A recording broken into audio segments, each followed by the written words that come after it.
The story of St. Peter's goes all the way back to the time of the Emperor Nero, and the notorious fire that razed Rome to the ground in 64 AD. Seeking a scapegoat for a devastating inferno he may well have started for his own ends, Nero hit upon the idea of blaming the eccentric and mistrusted new sect known as the Christians. He ushered in a wave of persecution, and hundreds of members of the new religion were tortured and crucified in the Circus of Caligula across the river to the northwest of Rome, an ancient racetrack where the entertainment more usually took the form of chariots speeding around an Egyptian obelisk at breakneck speed. Its location? The Vatican Hill. Amongst the executed was one of Christ's oldest companions, crucified upside down in the earth. This was a certain fisherman from Bethsaida by the name of Peter, whom Jesus himself anointed as the spiritual leader of the new faith. When the Emperor Constantine legalized Christianity in 313 AD, the Christians chose to build a site of worship on the site of Peter's martyrdom and tomb with the emperor's blessing.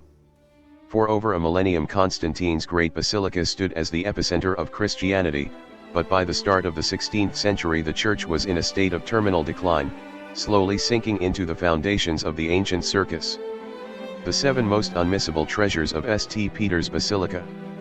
St. Peter's Basilica was literally built on top St. Peter's grave, which can indeed be considered the rock or the cornerstone of the building.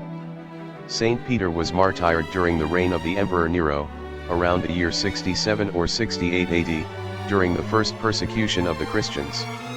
He was crucified upside down in the Circus of Nero, which was located in the exact same area where the Basilica and beautiful St. Peter's Square stand today. After his atrocious death, he was buried in a nearby cemetery.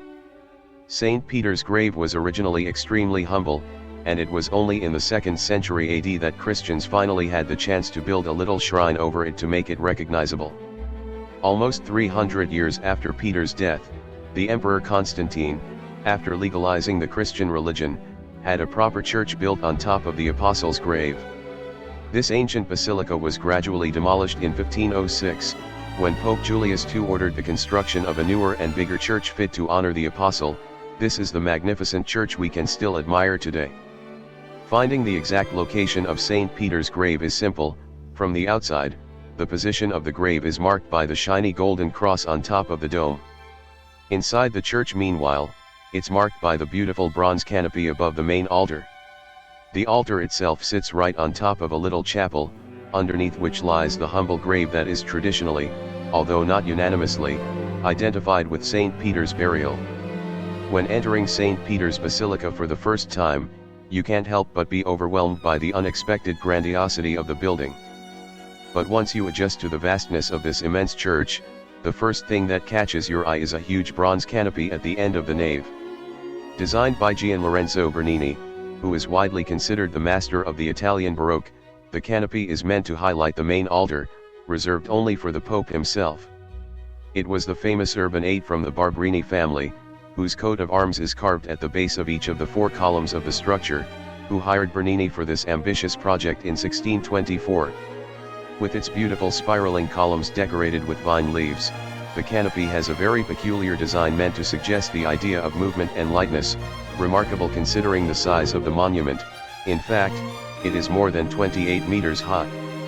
Beautiful statues of angels and little putti gently watch you from the top of the canopy, which is surmounted by a golden sphere with a cross.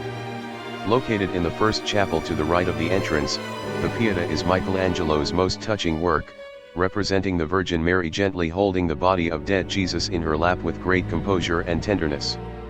The work was commissioned by Cardinal Jean Villeries de Lagroilles in 1498, for his tomb. In only 2 years, the 23-year-old Michelangelo was able to create a work that remains even today an unparalleled masterpiece.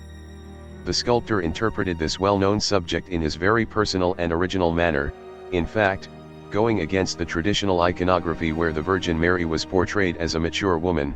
Michelangelo emphasized her youth and innocence at the point that she looks even younger than her son.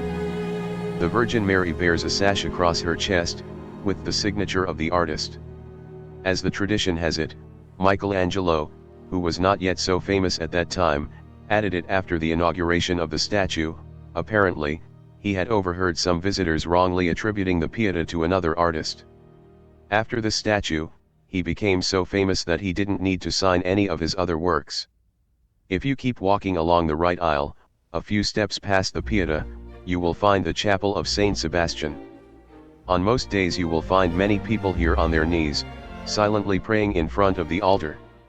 If you manage to get closer, you will be able to read this inscription on the white marble altar, in red capital letters, Sanctus Ioannes Pavlovs pages 2, St. John Paul II. With his 27-year-long pontificate, the Polish Pope was one of the most popular pontiffs ever. During his funeral on April 8, 2005 in St. Peter's Square, the large crowd attending suddenly started to chant loudly Santo Subito, which literally means make him a saint now. And in fact, just 9 years after his death, Pope Francis proclaimed him a saint in St. Peter's Square on April 27, 2014, in front of the more than 500,000 people that had gathered for the occasion. The Pope's triple coffin, one made out of cypress, one of zinc and the last of chestnut, shut with golden nails, was originally buried in the Vatican grottos. It was moved to the chapel of Saint Sebastian in 2011, when the Pope was declared blessed. In 2014, upon his canonization, the Pope was finally honored with the title of saint, as you can read on the beautiful marble altar that is his final resting place.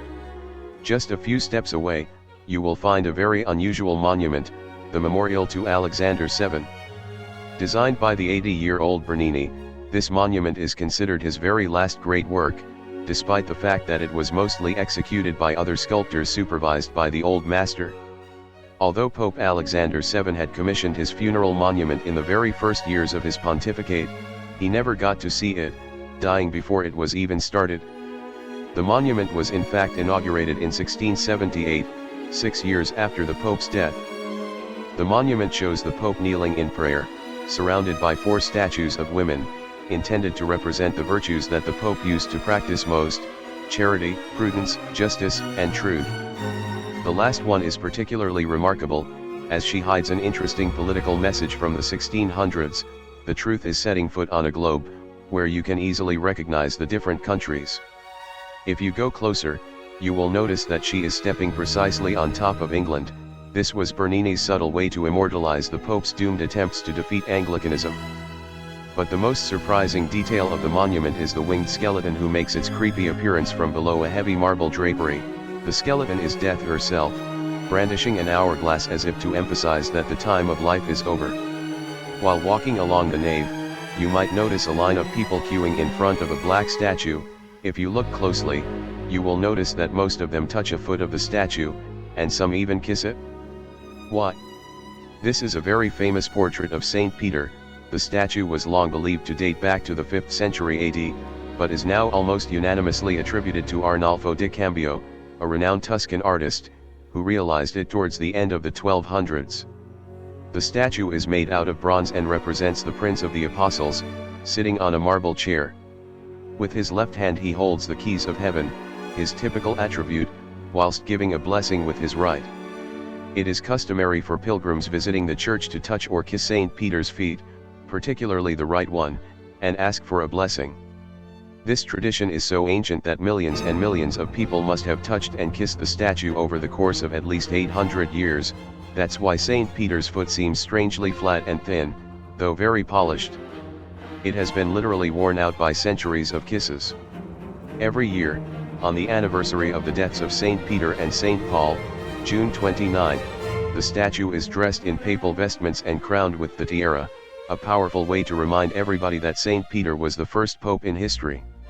With its exceptional height and beautiful design, the dome of St. Peter's Basilica unmistakably marks the skyline of Rome.